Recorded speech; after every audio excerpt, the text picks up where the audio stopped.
Vi har finnet år av kvitt og pass svart, og hver tid? Larry Samuelsen, spiller trommerbøls.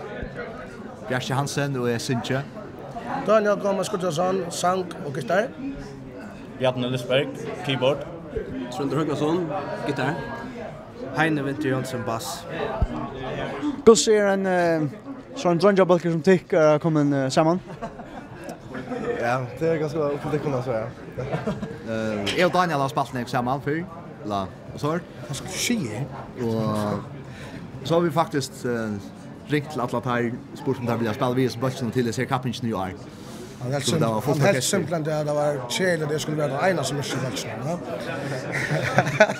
Da jeg har alltid kommet med det skuid på inn og spurt, Trønder om spiller ikke, så nå ble det seriøst for det. Jo, vi får ha spille Det er sammen. til jeg spiller. Fotlamann av oss. Det er sånn det er spontant, så det det? Det er røyne spontant alt.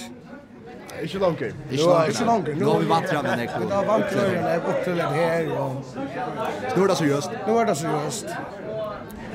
Det sier det vant nek. Hvordan velger det som vikna?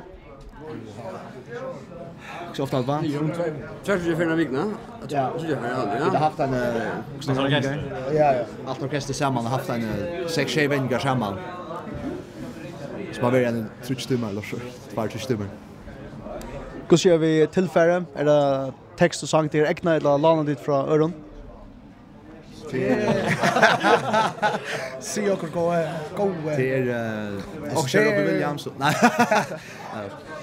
Det är två av Lövn över Anker Ellie Petersen just text till. Men jag och Daniel har just lät till.